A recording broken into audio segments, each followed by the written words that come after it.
मानता हूँ बचपन के दोस्त अच्छे होते हैं, मगर बेटे एक बार मैंने और संतोष ने ना सुरंग खोदी थी, सोना निकला था उसके अंदर से, फिर सरकार ने हमें डंडे मारे थे। दादाजी हो गया आपका पार्ट, मेरे को वीडियो आगे बढ़ानी है।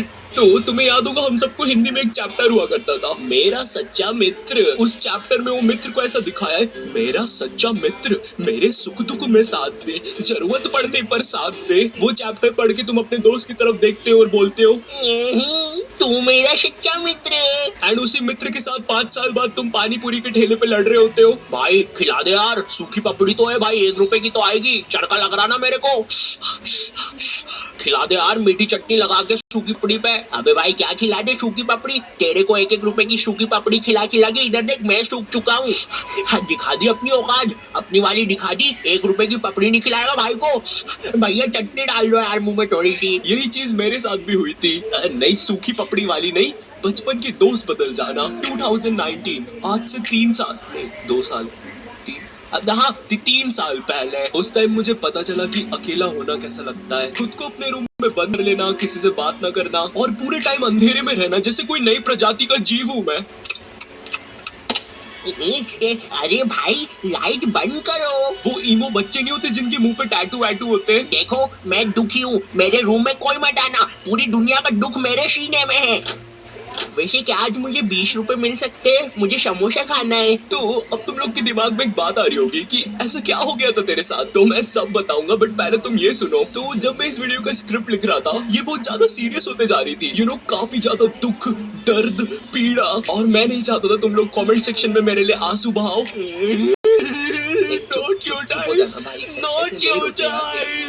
तेरे को बोला ना रोते नहीं है, तो मुझे ये वीडियो को सीरियस नहीं करना था, मुझे इसे अपने टाइप का बनाना था। लेकिन इस वीडियो में तुम्हें नॉटू टाइप से ज्यादा आयु का नजरिया दिखेगा। लेकिन भाई ये आयु कौन है? अबे साले मेरा नाम है आयु। तो 12th क्लास, ये वो क्लास है जिसके सारे बच्चे ना मुझसे नफरत करते थे। क्यों मगर मैंने ऐसा क्या किया था? क्या मैंने इनके बुढ़े बाप को सीढ़ी से धक्का दे दिया था? नहीं, ये सब होता था मेरे कुछ बचपन के दोस्तों की वजह से। अब उनके रियल नाम बहुत ही ज्यादा गंवार है, इसलिए हम उन्हें नए नाम देंगे। तो मिलो एंडी से। मुझे नफरत है इस बंदे से, अगर मैं टाइम में पीछे जा सकता तो मैं इसके साथ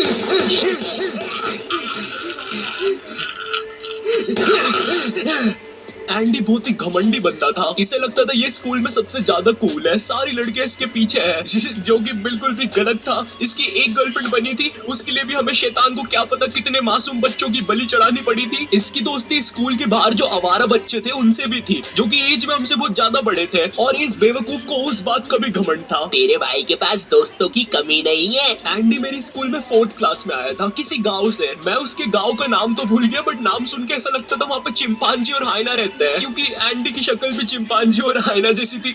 और मेरे जो बाकी के दोस्त थे वो सब लोग एंडी की हाँ में हाँ मिलाते थे। तो एंडी और मैं बचपन में बहुत अच्छे दोस्त हुआ करते थे, क्योंकि बचपन में बस दोस्ती हो जाती है, ठीक है, मुझसे मत पूछो कैसे होती है, बस हो जाती है। उसके बाल मेरे जैसे दिख रहे हैं, आज से वो मेरा दोस्त। बचपन में एंडी मेरे घर आता था, मैं उसके घर जाता था, हम लोग बहुत अच्छे दोस्त हैं। पर धीरे धीरे टाइम बीतता है, हम लोग बड़े होते हैं, 11th क्लास आ जाती है, टीनेज। एंड टीनेज में सबको अटेंशन चाहिए होता है। एंड मैं झूठ नहीं बोलूंगा, बट मैं स्कूल में पॉपुलर था, हाँ, क्योंकि मुझे फुटबॉल बहुत अच्छे से खेलते आता था। मैं बहुत अच्छा खेलता हूँ, मतलब था, अभी तो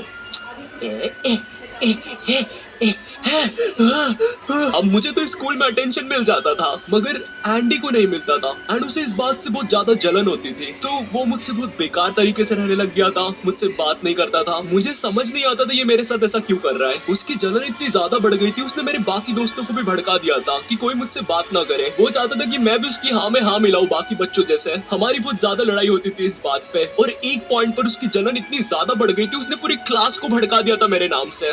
अब कोई मुझसे बात नहीं करता, थोड़े से लाइफ खत्म करनी थी, तो मैंने अकेला रहना स्टार्ट कर दिया था, और मुझे फर्क भी नहीं पड़ रहा था कोई मुझसे बात कर रहा है या नहीं। तो वैसे हाँ, 11th क्लास में मेरी एक गर्लफ्रेंड भी हुआ करती थी, उसका नाम देंगे हम लोग शार्लेट। और अभी के लिए बस इतना याद रखो, ये बहुत ही बेवकूफ लड़की थी, इतनी ज्यादा कि इसको अगर तुम बोलोगे ये देखो ये ड्रैगन है, वो ड्रैगन, मुझे तो डर लग रहा है। हाँ, ये लड़की थी मेरी गर्लफ्रेंड। उस हिसाब से तो ज्यादा बेवकूफ मैं हुआ। खैर, तो मैंने अब अकेला रहना स्टार्ट कर दिया था, पर एंडी को कहाँ चैन पड़ रहा था। उसने सोचा ये बंदा ऑलरेडी अकेला है, चलो अब इसे परेशान करते हैं। बस फिर क्या था, उसके बाद वो लोग ग्रुप बना के मेरे पीछे पड़ गए, मुझे मारने की धमकियां देना, उल्टी सीधी बातें बोलना, क्लास के अंदर बोलना, क्लास के बाहर बोलना, ग्राउंड में बोलना, लंच पे बोलना, मोदी जी के साइड में बोलना, चांद पे बोलना, स्पेस में बोलना, सोते समय बोलना। अरे बस कर यार भाई, स्कूल में आऊंगा, स्कूल में बोल लेना यार। मैं स्कूल में बहुत ज्यादा बुली फील करने लग गया था। मेरा स्कूल जाने का मन नहीं करता था। इतने सबके बीच अगर मेरे पास कोई बात करने के लिए था तो वो शार्लेट थी। वो मुझे अच्छा फील करवाती थी, मगर वो बेवकूफ थी। ये चीज हम नहीं भूलेंगे। मैंने अब घर से भी बाहर निकलना बंद कर दिया था। मुझे डर लगता था यार, क्योंकि एंडी के बाहर आवारा दोस्त भी होते थे और मैं बस 17 का था। मैं नहीं चाहता था मैं जैसे ही बाहर निकलूं बोरा मारो। पूरा 11th क्लास में यही सब चलता है और 11th क्लास खत्म हो जाती है, अब 12th क्लास आ जाती है। और मैं तुम्हें अपना 12th क्लास का रोना सुनाऊं उससे पहले। तो अब 12th क्लास आ गई थी और मैंने सोचा था कि मैं कोई भी दोस्त नहीं बनाऊंगा, किसी पर भी भरोसा नहीं करूंगा सिवाय अपनी बेवकूफ गर्लफ्रेंड के। वाओ, फिर तो सब कुछ ठीक हो गया होगा ना, नॉट योर टाइप पापी। पापी, अरे भाई क्या हो गया? मैं ठीक हूँ। तू अब 12th क्लास में मेरा एक दोस्त बनता है, एंड्रयू। ये बंदा क्लास का टॉपर था और इसकी दोस्ती एंडी से भी थी और मुझसे भी थी, और एंड्रयू मुझसे अच्छा भी था, तो हम लोग दोस्त बन गए थे। एक सेकेंड, क्या बोला तूने अभी? दोस्त बना लिया? वो इतना सब होने के बाद फिर से दोस्त बना लिया? अकेला लग रहा था। अकेला लग रहा था? तुम्हें पता भी है अकेला लगना कैसा होता है? ये देखो, ये चिंटू है, ये इतना अकेला ही है, इसके घर के। एंड्रयू क्लास का टॉपर था। एंड्रयू उस टाइम बहुत ज्यादा शॉक हो गया था। वो मेरे सामने खुश होने का दिखावा कर रहा था, लेकिन उसके अंदर क्या चल रहा था मुझे नहीं पता था। तूने तो बढ़िया नंबर लेके आया यार, वेरी नाइस। मेरे साथ पढ़ के मेरे से ज्यादा नंबर ले आया यार, तू तो गजब। अरे ये तो कुछ नहीं यार, ये मेरी दादी के लिए है। वो क्या है ना, उनसे जायदाद लेनी है थोड़ी सी, तो चल अभी मैं चलता हूँ, है ना भाई। अरे मुझे भी ले चलता है यार, मैं दादी के हाथ पकड़ लेता। चलो कोई नहीं। एंड्रयू सीधा जाता है एंडी और उसकी गैंग के पास और उन्हें जाके भड़काता है मेरे नाम से कि मैं उनके बारे में हर कुछ बोल रहा हूँ। अब वापस से सारी चीजें स्टार्ट हो जाती है, पर मैं पहले इतना बुली हो चुका था, मुझे अब कुछ फील नहीं हो रहा था। हाँ तो इतना दुखी